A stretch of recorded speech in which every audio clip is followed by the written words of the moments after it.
Mais um vídeo complementar, ainda dentro de virologia. Nós dissemos que o vírus, invisível a olho nu, que só pode ser visto a microscópio eletrônico, ele precisa invadir o nosso corpo e, mais do que isso, invadir as nossas células. Então, as portas de entrada no corpo variam muito. Nós temos vírus na corrente sanguínea, nós temos vírus na pele, vírus digestórios. Cada sistema nosso recebe com facilidade. Porém, como os vírus são altamente leves, é considerado a principal via de contaminação viral a utilização do sistema respiratório. Então, para quem está aí acompanhando as últimas viroses, reparem que, independente de Covid-19, você repara que os principais vírus que você conhece, catapora, sarampo, poliomielite, gripe, resfriado, elas possuem como porta de entrada normalmente a respiração. Então, o ato de ser contaminado através da respiração dificulta para a gente combater. Então, nós vamos chamar a atenção para alguns nomes que aparecem na virologia. Um deles é o termo emergente. Emergir é voltar a subir. E nós temos imensas doenças, que é o caso que nós temos agora do sarampo, doenças que eram consideradas erradicadas e que de um momento para o outro favoreceu ao retorno dela. A gente chama isso então de doenças emergentes. A página 14 da sua apostila, a página 14, tem um tema que diz assim: na microbiologia e parasitologia, iremos concentrar os estudos não em todos os vírus, nem em todas as bactérias, simplesmente nos vírus e bactérias que são causadores de doenças. Como a terminação sempre é -ose, você verá nas próximas páginas as representações de viroses, doenças em que o causador seja um vírus. Quando se trata do estudo dessas viroses, nós olhamos sempre pelo ponto de vista que nós vimos no vídeo anterior. Vejamos no exemplo aqui. Nosso corpo é formado por células. Um vírus pode invadir o nosso corpo perfeitamente. Enquanto esse vírus estiver do lado de fora da célula, ele não nos causará doença. Ele precisa penetrar na nossa célula, soltar o material genético dele, e esse material genético vai usar as nossas células para fazer cópias, criando uma quantidade maior de vírus dentro de você. Esse ciclo viral, que pode ser de duas formas: lítico, quando ele mata a célula, e lisogênico, quando ele usa a célula, mas não mata a célula. Esse caso para a gente não tem interesse aqui. Para a gente o que interessa agora é saber que o vírus só tem poder se ele conseguir invadir a nossa célula. E o que ele vai usar? O material genético dele misturado ao nosso material genético, criando cópias dele. Aqui vemos um exemplo. Uma célula, quando é infectada por vírus, então vamos ver aqui, o vírus penetrou na célula.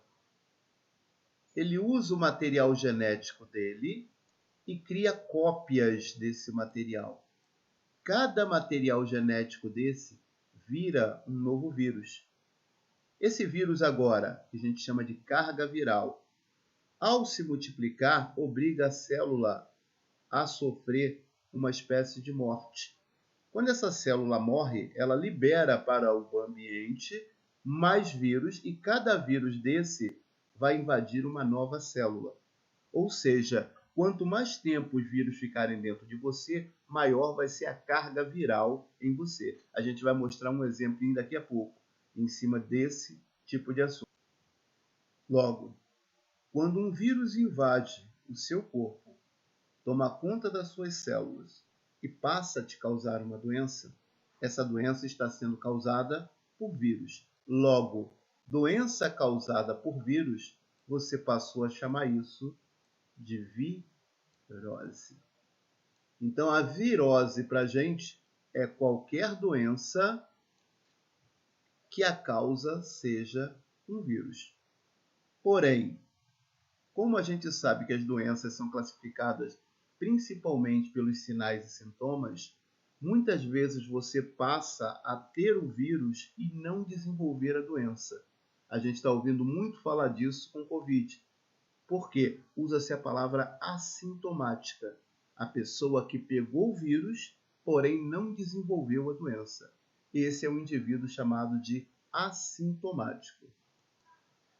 Então vamos lembrar, as viroses são chamadas de doenças infecciosas porque causam em você uma infecção. Logo, o vírus é um antígeno e o teu corpo vai tentar se defender com anticorpos. Então nós chamamos de agente etiológico ou patógeno aquele que entrou e que está causando a infecção. Ou seja, o vírus tem a capacidade de infectar um organismo. Já vimos que isso tem que acontecer invadindo o teu corpo. De que forma ele invade o seu corpo é o que você vai chamar de transmissão. Como é que ele se propaga de uma pessoa para outra? É através do contato? É pelo ar? Ele usa algum vetor, que é um mosquito, um inseto? E ainda, eu chamo de hospedeiro a pessoa que está com o patógeno. Ou seja, se você pegou um vírus, o vírus é o patógeno. E você? Você é um hospedeiro. Você está hospedando esse vírus em você, desenvolvendo ou não a doença. Outros termos que o Covid trouxe direto, ou algumas palavras usadas imensamente na microbiologia e que apareceram em comum para a gente. Um exemplo, esporádico. O que vem a ser isso? Doenças esporádicas são aquelas consideradas comuns. Elas ocorrem em pequeno número, algumas pessoas pegam a doença e de forma natural. Isso acontece e normalmente se tem controle, ou seja, eu sei aonde vai acontecer. Um exemplo, nós estamos chegando ao meado do inverno e no sul costuma esfriar mais. Então, certas doenças vão aparecer lá no sul, mas não vão aparecer aqui. Isso leva em consideração a localidade. Então, eu tenho desenvolvimento de doenças em maior ou menor número, dependendo principalmente da região e do clima. Endemia. Essas doenças normalmente afetam um número grande de pessoas dentro de uma região. Porém, de forma rotineira. Eu sei que aquilo sempre vai acontecer. É o caso que a gente lembra aqui do nosso dengue. Eu já sei que no verão chove mais, ao chover vão formar poças, essas poças viram criadouros de mosquito, o que faz a doença aparecer novamente. Logo, a dengue, ou melhor, o dengue, será considerada uma doença endêmica porque eu sei aonde ela vai acontecer e tenho uma ideia do número de pessoas que vão pegar. É uma rotina. Então, malária, doença de Chagas, doença do sono, esquistossomose, dengue, febre amarela, são doenças consideradas endêmicas.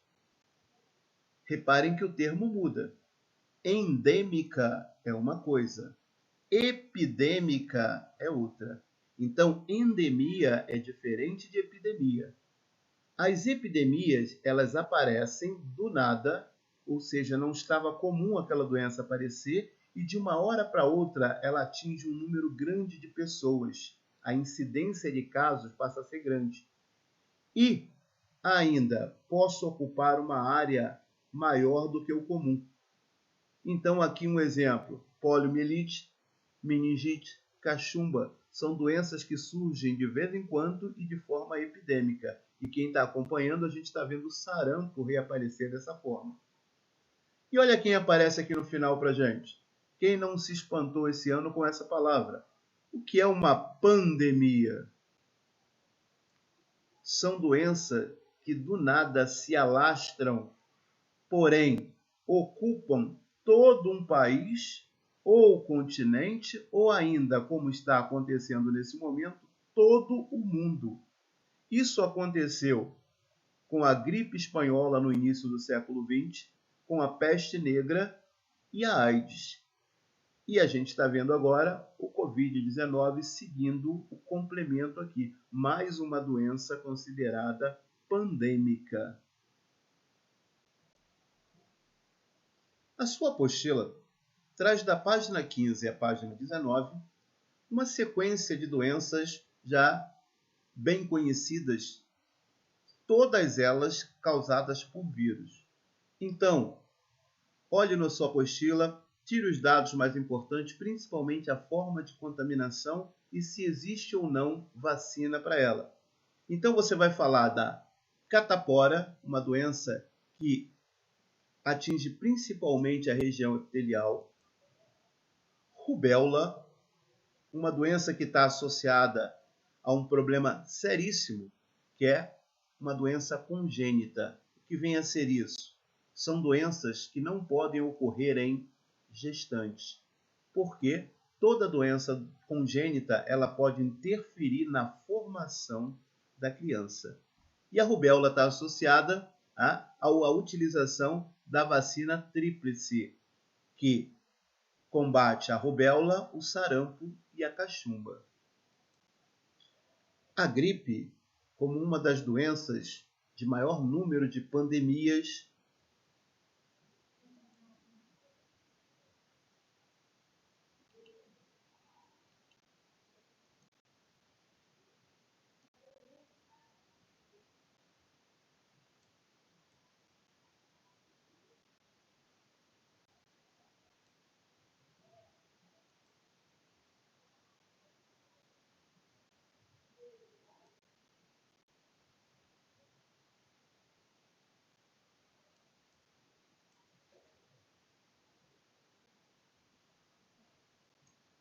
a cachumba, uma doença associada a uma infecção que atinge as glândulas salivares da região chamada como parótida, provocando um inchaço lateral.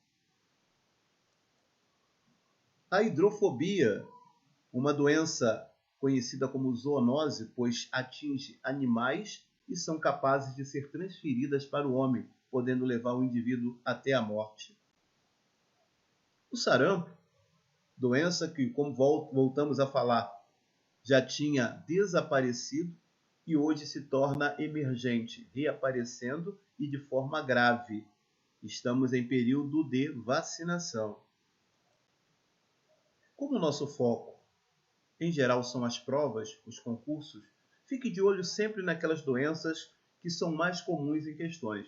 Então, na nossa região, não dá para a gente ignorar o dengue e, em relação ao dengue, a febre amarela também, pois são duas doenças, além da zika e a chikungunya, que são todas transmitidas pelo mesmo vetor. A gente está falando do mosquito Aedes aegypti. Então, ambas as doenças são doenças diferentes, porém que utilizam o mesmo vetor de transmissão. Alguns filmes vão ajudar a gente. E complete o seu quadro de estudo dando principalmente ênfase à síndrome da imunodeficiência adquirida, a AIDS. Então, o texto da apostila é um pouco maior para essas duas doenças, e uma doença que é a poliomielite. Fato do quê? Porque vai estar associada principalmente à descoberta da vacinação. A AIDS não tem vacina, mas a poliomielite apresentou a sua forma de controle, a vacinação, que é a Sabin. Junto com esse material, você receberá o envio de um filme que conta justamente a ideia de que nós não estávamos, ou melhor, não estamos no momento iniciando nada. Todo esse processo já começou há muito tempo. Então a história que fala principalmente do professor Oswaldo Cruz, citando desde o tempo da revolta das vacinas, essa relação entre a descoberta da vacina, que você viu lá com o Edward Jenner, até os dias de hoje com o Covid-19. Então, vejam todos os vídeos, revejam, façam os exercícios, que estaremos fazendo novamente uma filmagem com toda a correção. Tá? Bom material para vocês, bons estudos!